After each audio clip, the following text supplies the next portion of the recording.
Hi, friends. This is Will Parker back with my co-host, Dr. Jen Schwanke, for another Principal Matters podcast. Jen, this week we're going to be interviewing, a wonderful leader from Fairfax, Virginia, Darin Thompson, on an incredible book that he wrote. And before we do, we always answer questions. And this question came from a recent conversation, actually a couple of conversations I've had with leaders. So I put it into one question. I'm wanting to intentionally develop the leaders on my team. What ideas or suggestions do you have? And I know we have 5 minutes, Jen. You and I could probably talk about this for 20. But if you have a leader that really wants to be intentional about developing their own leaders, where would you begin? I love retreats, even if they're only 2 or 3 hours, to go off site, have a meal together, and have the team talk about who they are and where they want to go. And that ties, I know you and I had some notes we sent back and forth, and I don't want to steal your thunder, but you had talked about ask them, what do they want? And I think that's what a retreat can do. And I like retreats because the speed and pace of conversation really does seem to slow down and people can be more thoughtful. And, do some sort of activity with them where not only can they say who they are and where they've been as a leader, but where they want to go. And I like the idea of doing that when things are slower and, there's not kids being sent down to the office or fire drills to have or evaluations to complete, just retreating. I agree. And something that I have found really practical, and this is different from place to place, Jen, but most leaders I work with have some kind of formal evaluation process that they're doing with their leaders. If you don't, you should consider, how do you measure the growth of your leaders? But what I have found is a lot of times those formal measurements become another to-do list unless you make it collective. So I know leaders who also, maybe it's in the retreat setting or at the beginning of school, they'll just pull together and they'll say, okay, if we're going to be doing these measurements of ourselves, let's talk about where do we really want to grow? Like, let's really make this real so that when we set these goals together collectively, we're not just measuring something to check off a list, we're measuring something that matters to us. So that's why I think asking, looking for feedback, probing where people want to grow can be really helpful too. Another suggestion, Jen, and I didn't do this a lot as a leader, but I know leaders who do. I do this with a lot of my masterminds, but I know a lot of leaders that will do book studies. They'll just pick a book. We're going to read this together throughout the year. It just gives us a way to stimulate our thinking and to have someone's voice in our heads besides our own. That can be helpful too. I've also had leaders who are intentional about bringing short lessons. And you have to be careful because you don't want to wear people out with your sage from the stage presence. But I'm one of those, I've said this so many times, Jen, you know this about me, but I'm one of those leaders who, when I'm on the other side of a leader, I tend, sorry to be this way, but I tend to be that kid, and the same kid I was in school, like, why are we doing this? Like if someone's going to bring a lesson, I'm like, we have so much to do. Why are you doing this? And then I also tend to be the one that about halfway through what they're trying to teach me, the light bulb comes off and I go, oh my gosh, I actually needed this. And so your leaders may or may not seem open to you, like bringing things to them or highlighting principles or revisiting goals. But I'm going to bet they also appreciate it because they need it too. And I always appreciate leaders that took the time to be intentionally trying to show me something that was important to them that should be important to me too. I like to do that, but have it be very situation embedded.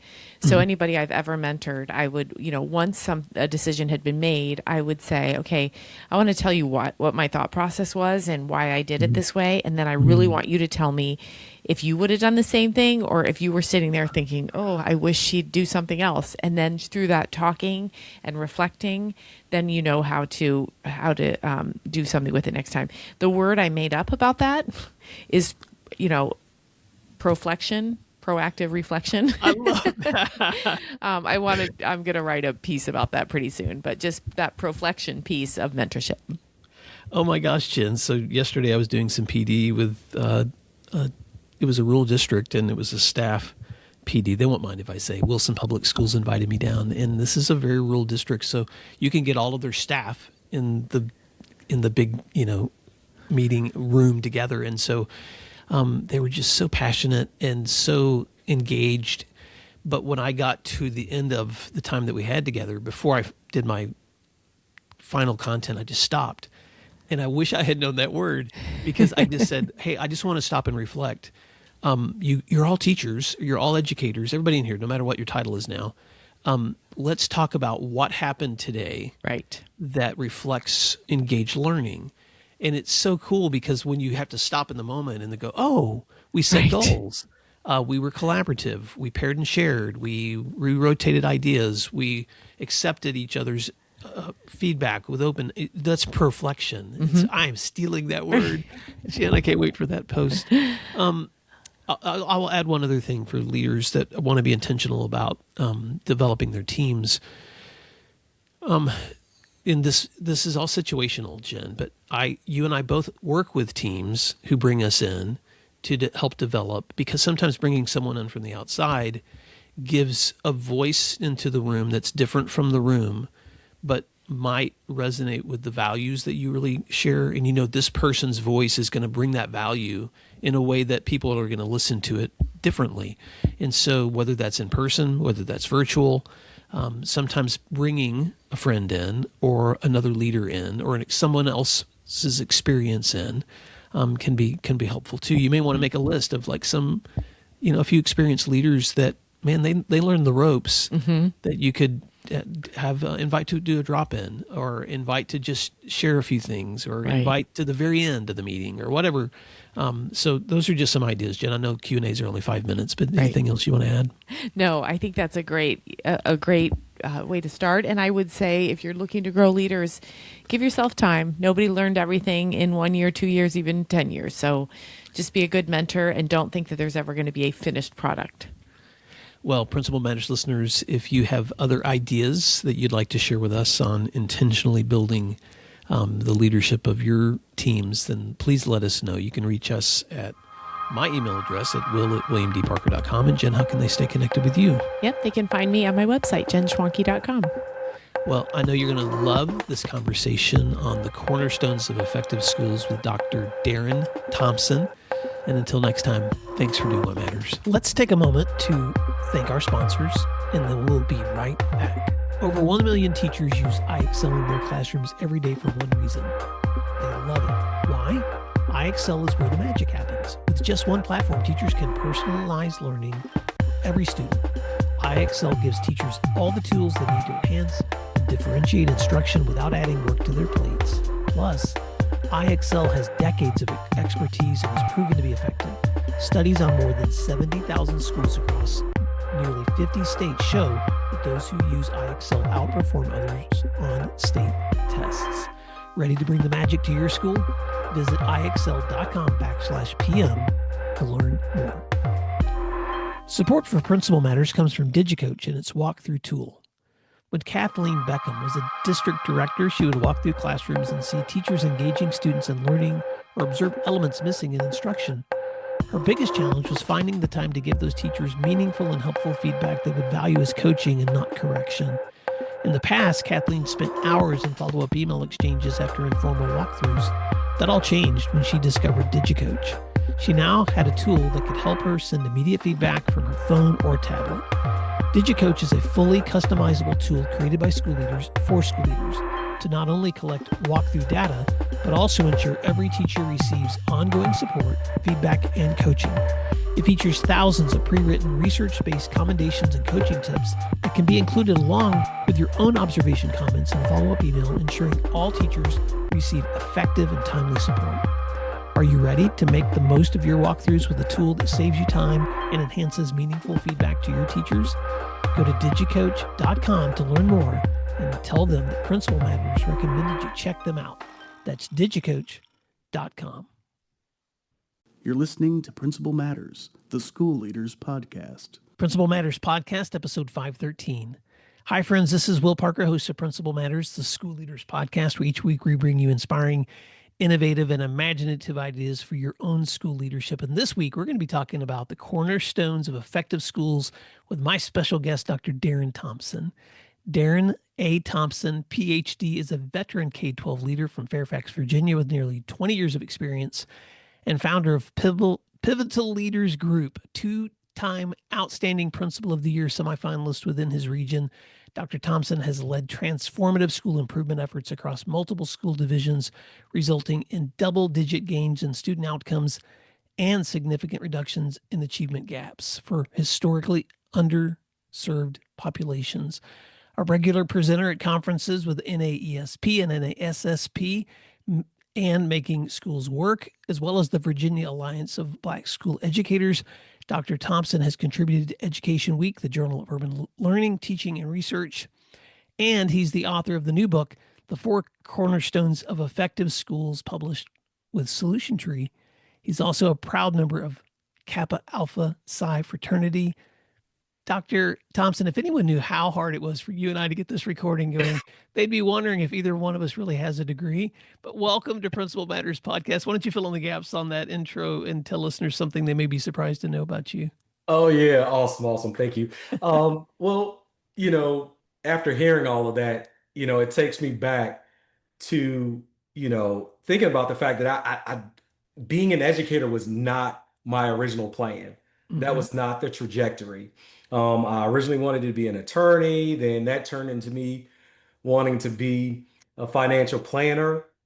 And after trying my hand at that, wasn't successful. I ended up living off some credit cards with a family to feed. I had to make a quick decision. So I found myself teaching at a local middle school not too far from where I grew up.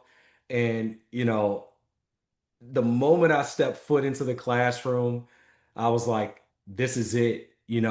I finally found a space where I connected with my purpose and my passion. And, fast forward, a principal at a different school where I was working at the time walked up to me and she said, "You know what? You're going to be a principal one day." And I'm looking at her like, not me, not even. And she said, "You're going to be a principal. And matter of fact, you have game duty tonight. We have a basketball game, and here's a radio." And that's how it worked out. And, I really enjoyed the experience of being given those opportunities and leadership. And fast forward, got my endorsement as a school principal, and it took off from there in terms of me taking that path or going down that road towards school leadership. Well, Darin, what a great story. And just so Principal Matters listeners have some context, you and I have connected outside of this recording. And thank you for being a listener to the podcast. Thank you for reaching out when you wrote your new book. And this is exciting for me because I've had an opportunity to look at some advanced parts of your book. And I'm just so excited to bring these cornerstones to Principals Matters listeners because you've experienced education at every level. I mean, from 6 years in the classroom to serving as an AP and then being a principal and then transitioning to supporting leaders through the central office. When you think about school improvement, which is your jam, Yeah. what do leaders need to understand most for effective outcomes, no matter what role they're serving in? Oh, absolutely. Well, first things first, I would share that if, a leader is in a situation where there are challenges with school improvement, we have to have some beliefs that are connected or aligned with growth, agency, and strategic leadership. That's the only way, having beliefs like that, void of limiting beliefs, that is the way to guarantee successful and productive leadership when we talk about school improvement. And then the other thing that leaders need to think about that I want leaders to understand is that the approach that we most often use when it comes to school improvement, it is highly technical in nature. It has an exclusive focus or heavy emphasis on what to implement. Is what I mean by the technical side of it. And with that, we're talking about the strategies and the interventions as part of your school improvement plan. Now, with that being said, we all know that schools are very dynamic, they're complex, and the conditions aren't always ideal. And when we have these environments where there are challenges, the conditions aren't ideal. And so, with that being said, this heavy focus on the technical side creates a gap where there's misalignment between the conditions for improvement and the efforts around your improvement goals. So, closing that gap, addressing that missing link is the pathway towards successful improvement. Okay, so let's talk about the conditions before the implementation. Yeah. And this may be why you start your book with this idea of the kind of a mindset that a leader has to bring in to this work. You call it the pivotal leader mindset. So, what does that look like? How do you step into a situation with all of those dynamics, especially when you're trying to implement school improvement, and first make sure that you have the mindset to understand those dynamics between condition and implementation? Absolutely. Yeah. So with that being said, I'll define it, um, the pivotal leader mindset from the standpoint of having a mindset that, number one, allows you to lead school improvement productively, but also reshaping, reframing limiting beliefs around the possibility of improvement and aligning those with growth and agency. And that approach, and it's actually a mini framework embedded in the larger framework that I discuss in my book. And the principles associated with that mini framework, they rest with cognitive behavioral therapy.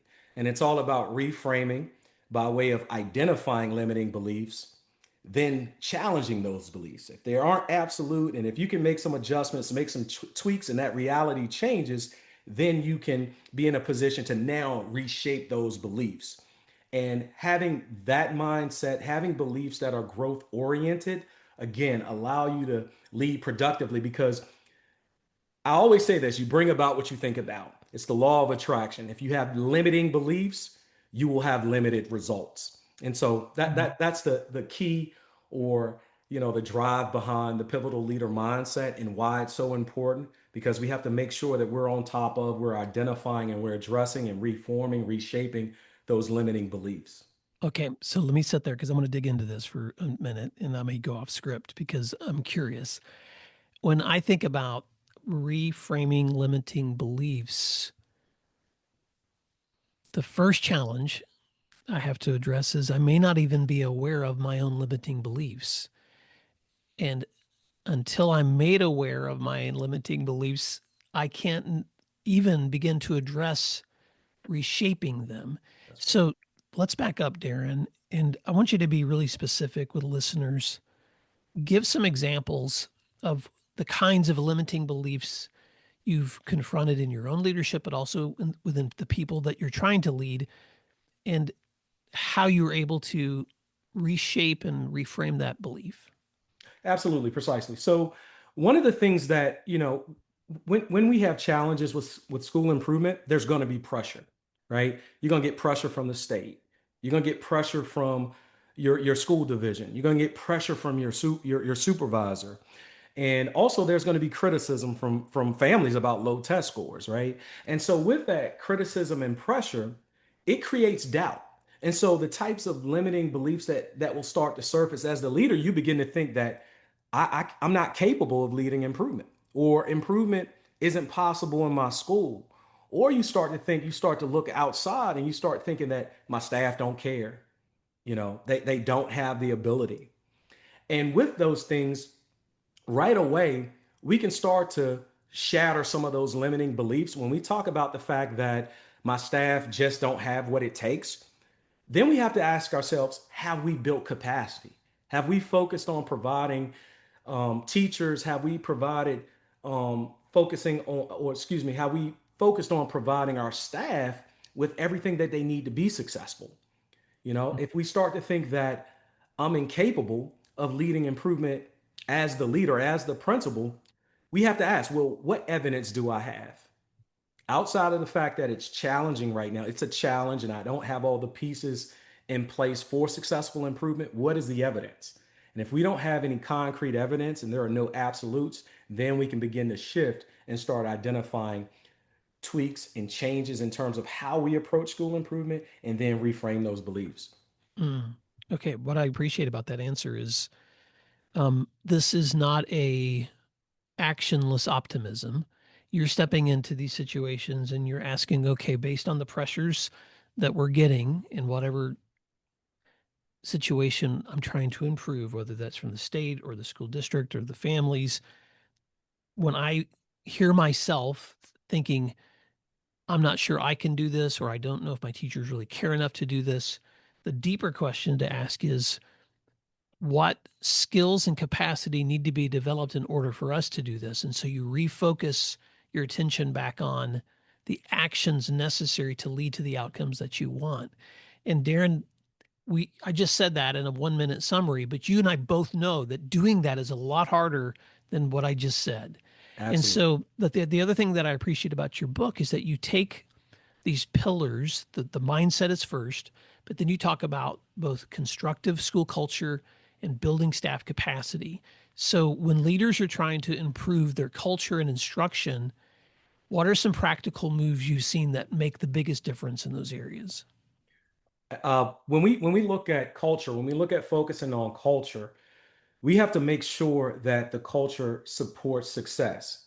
And in these environments that we're talking about, we're going to find out that there are some beliefs, behaviors, attitudes, and norms that completely run counter, right? There are limiting beliefs about student ability. There are flawed approaches in terms of our instructional model.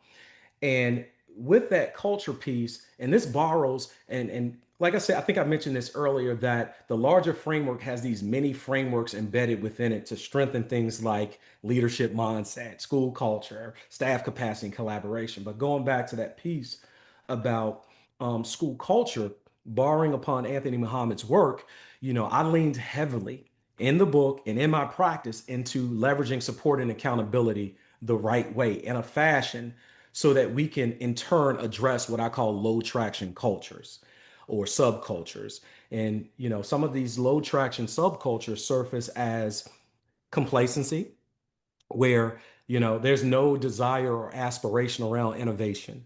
We have command and control leadership, where a leader may come in and drop the hammer. It's my way or the highway in terms of let's get it done, and that can be quite counterproductive. It actually can, in turn, incite more resistance. You may have isolation where you have teachers who are only concerned with the kids on their roster. And that doesn't bode well when we talk about school wide success.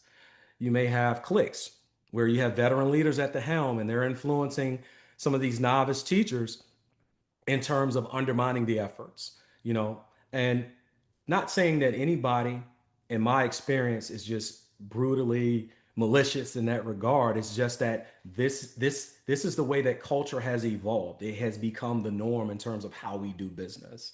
And then the other piece in terms of some of the low traction subcultures will have flat out resistance. Now this category, you have those individuals who are cynical, apathetic. They look at expectations and priorities as negotiable. And again, going back to that piece about leveraging support and accountability, leveraging those two things in the right way. And when I say the right way, that means we can't come in with accountability first if we haven't supported people. Because it Right. goes back to one thing. When we look at instructional practice, if you want people to deliver high quality instruction, you can't expect people to do what you haven't prepared them to do. So support is a big piece on the front end. And then on that back end, if we have continued um, instances of disengagement or misalignment, we have to start looking at maybe we have to performance manage this situation, which is where the accountability piece comes in. Okay. So that's the So culture piece. so let's pause there before we get to the collaboration piece. And if we know that, and I'm just repeating your words, Dr. Thompson, if we know that support must precede accountability, let's get nitty gritty. Let's imagine that you're talking to a leader who may be stepping into a new situation where they're facing some of those risks that you described: complacency, a former leadership of high control, people that are either isolated or in cliques, or just flat out resistance or attempts to sabotage any kind of Yeah. change. What would be some of the very first things that you would try to do to create a culture of support before you start leveraging accountability? Absolutely. So the very first thing you got to do coming in, you have to diagnose the cultural landscape. You got to assess the culture. You got to really understand what you're dealing with. Do we really have these? Do we have a constructive culture and we're missing some things, or do we have truly these low traction subcultures that exist? Right. So that's the first thing. And then when we talk about support, on the support end, it's all about understanding, trust, and readiness. And with the understanding piece, I pointed this out a little bit earlier when I talked about you can't expect people to do what you haven't prepared them to do. People have to have a full understanding of the instructional focus, of the vision for success and improvement. If they don't understand those things and you have not communicated those things to them, people don't know that people don't have meaning and direction around the improvement efforts. Mm. The other piece, when we look at trust, they have to trust that as a leader, you are committed to the efforts as well. It can't be the flavor of the month where you hear about something that worked well at another location or another school, which is actually disconnected from the realities in your school, trying that, moving on the next month to something else. And then, staff become uh, a little sarcastic about that. And it's like, hey, here we go again. It'll be something different next month. If we don't build trust within staff, and what I'm talking about trust in that regard is that they trust that we are committed to, whatever efforts or, what revolves around school improvement. And then when we talk about readiness, that's about providing people with what they need to build their knowledge, skills, and confidence to execute on the efforts. So I just heard you say several things: diagnose and assess before you apply solutions. But then when you step in, you've got that three-prong approach, which is if I don't understand the instructional focus and the vision, I'm a teacher not understanding that from you, I can't execute something I don't understand. If I don't see you're committed to the process that you're inviting us to join, I'm not going to trust you to go down that path with you either. And then if I'm not given the knowledge and the skills necessary to be ready, then I can't actually make change too. Um, Darin, sorry, you know me, I'm an analogy guy, but I feel like I've stepped into the room with a Jedi master on school improvement. And you're slowing down all the moves, and I'm getting to see like slow motion what it looks like. So, and I'm not saying that just to butter you up. You've done this work, and this is why you've written the book. So let's go to that part two, which is building staff capacity for high quality instruction. Yeah. What are some things leaders should keep in mind, whether they're in a school that they're trying to completely turn around, or maybe they're in an established place? This piece still matters. So talk about how do you build staff capacity? Okay, so building staff capacity, and I'll reference another mini framework. And within the book, when we talk about building staff capacity, there's what I call the PIN protocol.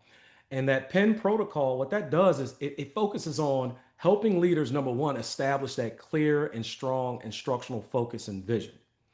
And then the other piece is going back to what I touched on a little bit when we talk about transforming school culture is the level of support that builds capacity, right? So we have to in turn make sure that, our staff again have the capacity, they have the knowledge, the skills and confidence to perform the work. And with that, the key, what you want to accomplish with that, what you want to push towards is instructional effectiveness throughout your building. That means that every single teacher in your building is able to effectively deliver high quality instruction. With that, you have a situation where student success does not depend on what teacher they get. Instruction does not vary from classroom to classroom when we look at it from that lens. And what I've discovered is that teachers, I haven't met a teacher that doesn't want to be a great teacher. They want to be experts in their craft. And it's a matter of, have we prepared them to be experts? Have we prepared them to take them to the next level? And diving deeper into how we build knowledge, skills, and confidence, two things that I'll point out right away. The first thing is professional development. Professional development can't be disconnected and random. And it can't feel like something, it's something that's being done to teachers. They have to feel like it's connected to the realities in the school, and they have to, see it being something that is doable and it can work in their own classrooms. And that's why I'm a huge proponent of teacher-led ed camps is what I call them. And when the ed camp piece is that what I used to do as a school leader is that we wouldn't just have one professional development session, during our staff meeting or a staff development day. We would have a menu of options that teachers could choose from, pointing back to what's connected to the realities of our school based upon observational data. And then we would survey staff to see what they needed or wanted by way of professional development. And then the teacher-led piece was that those teachers through observation that we identified as, really knocking it out the park, we would approach them and have some conversation about or inviting them to present, best practice or present what's working in their classrooms. And when staff see that, they feel like they're a part of it and they're willing to invest, they're willing to buy in, and you'll see those practices translate into the classroom for those other teachers that need more support. Now, the other piece when we talk about building capacity is ongoing growth producing feedback. And with that, feedback can't be one of those things feedback is just reserved for when a teacher is on evaluation. They get a one and done, check the box and move on. It has to be ongoing. So as an instructional leader, effectively monitoring and supporting high quality instruction, it has to be part of your week to week routine and the week to week routine for your admin team. So, with that being said, growth producing, it has to connect to your instructional focus, your instructional priorities. So, you should have look fors that tie to that. So, you're giving feedback to teachers through that lens, through those look fors that are connected to your priorities. And as an admin team, you have to also make sure that you're norming how you're giving that feedback so that there's consistency in terms of what's knocking it out of the park. I hate to use that word. What's knocking it out of the park when it comes to this specific look for, or doing small group. If we use small group instruction as an example, what are the exemplars in that regard, and we're all communicating the same message and feedback around how to get there if we don't have a teacher there delivering high quality instruction, or a teacher who's able to efficiently or effectively utilize small groups. Wow. Okay. So, Principal Matters listeners, if you are already chewing on because you're probably going to be listening to this in the summer, even though we're recording this months before that, Darin. So, anyone who's listening right now, you're probably thinking about the next series of professional development that you're responsible for leading. And if that's the case, I want you to just rewind about 3 minutes and go back and listen to what Darin said about teacher-led ed camps, where the menus of options are built on the evidence of what's needed within the school and surveys and feedback from your staff on where they want help, identifying your strongest teachers who can then be facilitating those opportunities for learning to be happening even within your own staff. It doesn't always take an outside person to come in to facilitate that. And then thing two, and I appreciated this so much, Darin, is ongoing feedback from especially your admins, your instructional coaches, people who can observe and provide look for feedback, who can provide norms on how we give that feedback so that we're modeling it, we're teaching it, we're looking for it, and then we're providing feedback when it's happening. I know to just say all of those things out loud might sound simple, but it's not simple, because it requires commitment and it requires structure and it requires somebody to be able to schedule those things too. So I want to ask a follow-up question, Darin, because I want to put a little bit of story with this really important practice. Take us back to some of the experience that you've had trying to implement this, where it's been a challenge for you, maybe where it's sometimes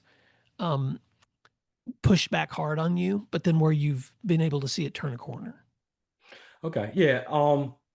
So I'll go back to my first principalship, and I remember, just jumping out there with the framework that I developed as a first year principal. I knew it needed to be done. I just didn't know the results were going to end up the way that they ended up. But with that being said, I walked into a situation where both school culture and the instructional model needed some work. I mean, needed work big time. There were some approaches from a system standpoint that just didn't put the school in a position to demonstrate progress that was steady, sustainable, and real.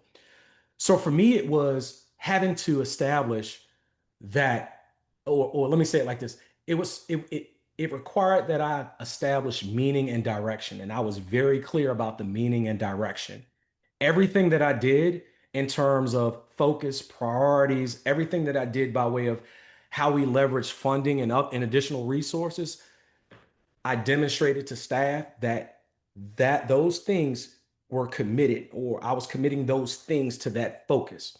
So in turn, staff, started seeing that this is what we're doing. This is where we're headed in terms of improvement. This is where we're headed in terms of our school and our vision. And there was slow buy-in along the way. I'm not going to say that there weren't situations or scenarios where I had to step out of the support and lean into the accountability. And, for me, having to do that wasn't about dropping a hammer or coming in swinging. It was about what we needed in terms of every student being successful in our building. And the people around me, they respected that. As a new principal coming in, the staff respected me. The large majority respected me for doing that, respected our admin team for being committed in that regard. And so there was alignment and engagement that built while, there were those small pockets that we had to address, like I just mentioned. You're always going to have that. You're always going to have a small percentage of people who just don't believe, who just won't buy in, who will push back. And there is obviously the performance management aspect of that to address those individuals. So that was really from a big picture standpoint of how um, I identified the issue with school culture and addressed school culture, but then the instructional model. Um, there were we said we were operating, and this gets into the collaboration piece. We said that we had quote unquote PLCs. And in turn, we weren't operating as a PLC as a school. We were actually just meeting. We had teams of teachers meeting, and those were conversations and coordination versus collaboration. And when I say conversation and coordination, there were discussions about, field planning for a field trip. There were discussions about class coverage because, one of the teachers would be out next week. There were conversations. The teams would touch on student progress, but it was largely focused on those types of things, along with, unfortunately, we had situations where, it was the opportunity to air grievances, which runs counter to success when we start using team collaboration time for that. So for me, I was early on, I had I was fortunate enough to be exposed to the work of the late Rick DeFore. And Mhm. so for me, I knew that if we were going to make progress and do the things that we ended up doing, we had to adhere to PLC culture, where teams were collaboratively focused on learning and the results, and also engaging around instructional design, delivery, assessment, and then the action research piece, which is identifying those gaps in performance, gaps in practice, and then deploying interventions to close those gaps. And the first year, we weren't a model PLC school. That just didn't happen. But people started to understand the process, and people were leaning into, as a team, our goal here is to identify what students need to know and learn. How do we know that they've mastered it, and how do we respond if they do, and how do we respond if they don't? If the kids master it, if they don't master it. And so with that, those shifts, people will be surprised at how much those two shifts can impact school improvement. When you borrow Mm. just upon those two aspects of the model, borrowing upon the framework that I talk about when it comes to school culture, borrowing upon the framework that I talk about when we talk about school collaboration, um, those two things allowed me, again, just to highlight the data. We were able to experience some double digit gains. One area in particular that really needed a push, and that definitely put us in position where we moved our school out of state monitoring status to fully accredited. Wow. Okay, Darin. So you've talked a lot about the cultural foundation that has to be set for someone who's stepping in to establish meaning and direction, to make sure that the funding and resources available are being committed to that vision, and then doing it, supporting the people that are doing it, holding people accountable if they're not. But then, in addition to that, you talked about that collaboration piece a lot, which is we can't just say that we collaborate and we just get together and gripe or discuss Yeah. or look at calendars alone. We have to actually be looking at the focus of student progress and how do we know that students are learning? How do we know when they've mastered learning? And how do we respond when they're not or they are? Because those are the cycles of learning that take place. Um, and and you practice what you preach. You've seen gains. You've seen improvement. Um, there's someone listening right now, though, that's just like, Dr. Thompson, all of this is true and helpful, but I can't even seem to get through my day without something crazy, some crisis, some really. So I want you to speak to that leader for a moment, because my bet is that you still had to deal with all those things while Yep. trying to implement these focused areas, Darin. So, what's been helpful for you as a leader to maintain that kind of focus and momentum while also putting out those inevitable fires? Yeah, absolutely. The framework is actually what helped because the framework provided systems. It positioned me and my admin team um, such that we weren't managing people as much as we were managing our systems. Mm, And when you're managing systems, that takes care of a lot when we talk about the lift with respect to, responding and reacting to all of these things that come up. It makes those things much more manageable when you have systems that help run and facilitate effectiveness when we look at what's going on in your school culture, what's going on in those collaborative team meetings, what's going on in the classrooms in terms of delivery of instruction. So yeah, going back, thinking about it from that perspective, the systems allowed me as a leader and allowed others that I've worked with as leaders to navigate those complexities a little bit differently and not be in a position to overwork, overextend, and over sacrifice to get the results. mm.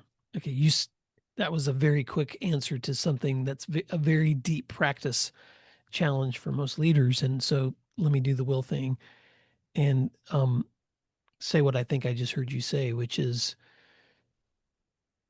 you can have the right beliefs, you can be focused on the kind of culture and outcomes that you want, but it's the systems that you create towards those outcomes that give you the guardrails so that when things get crazy, when situations have to be managed, you step in and you manage them within the guardrails of the system that you've created.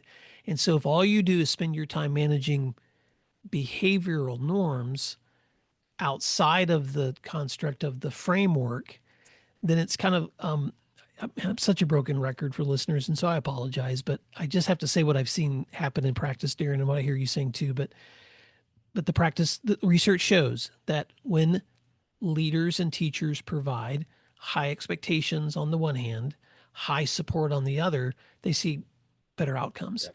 If one of those is missing, then if I'm just a high expectations person without the support, then you're just thinking I'm a hardhead and not easy to work with. But if I'm just providing the supports without the expectations, then you're going to eventually see me as a pushover because all I'm doing is ever responding to everybody's behavior.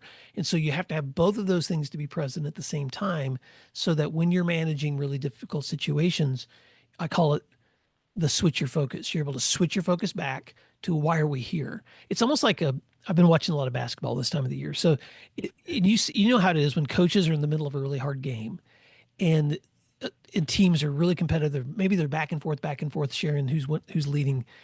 And you can tell when you watch a coach their ability to switch their focus, like to not let the emotion of the moment keep them from focusing on that next play that's going to take them to that next score.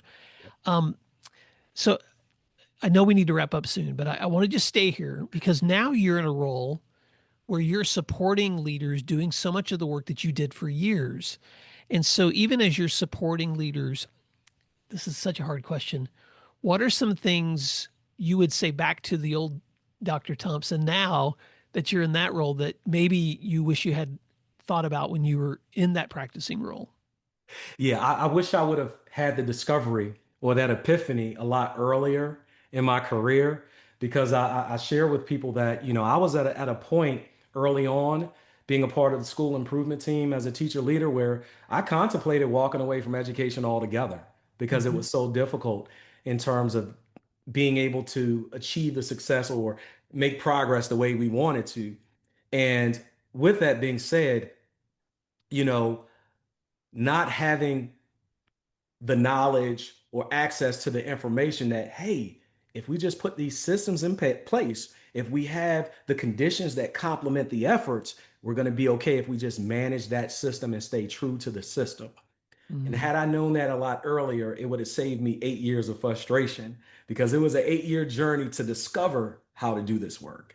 Yeah. Well, I'm glad you said that because for anyone listening, the moment that you're in is the moment you're in. You cannot wave a magic wand and suddenly have the wisdom of 8 years of experience beyond the experience that you currently have.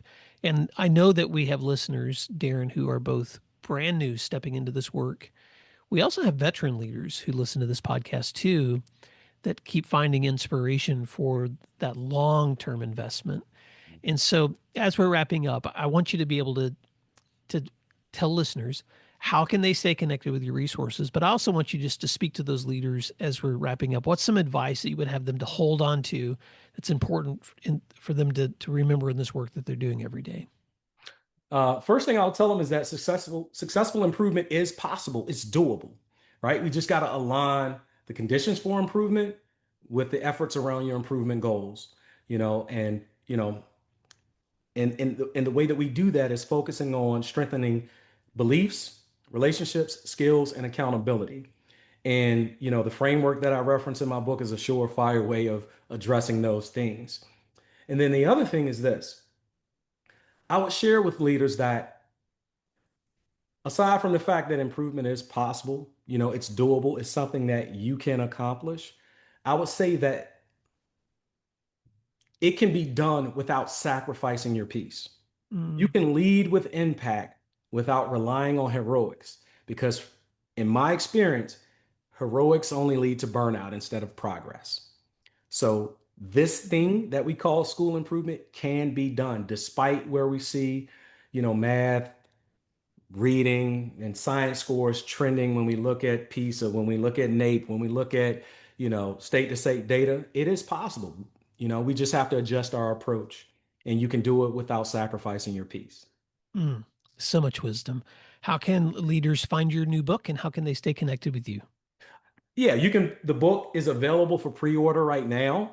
It'll be available fully May 1st, but it's available for pre-order right now at solutiontree.com/for Cornerstones. It's also available on Amazon.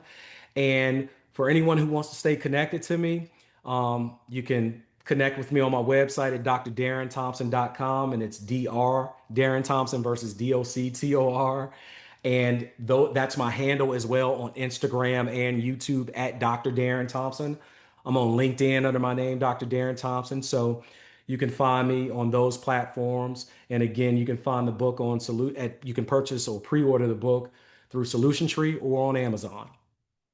Well, the book is The Four Cornerstones of Effective Schools. And this is not just a book that's deep in research. It's also a book that's deep in practice. And so, Dr. Darin Thompson, thank you so much for the opportunity to have your voice in the room with leaders. Thank you for your experience. Thank you for your commitment.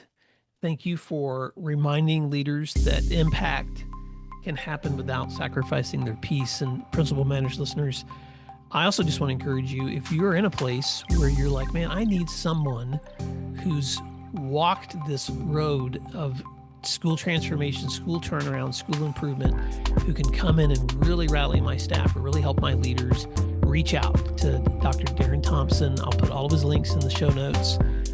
As a fellow Solution Tree author, Darin, congratulations on this new book. And Principal Matters listeners, thank you for the time you took to listen and learn today. And until next time, thanks for doing what matters. Thank you for listening to today's episode of Principal Matters, the School Leaders Podcast. If you enjoyed the show, would you take a moment and like, share, subscribe, or leave us a review?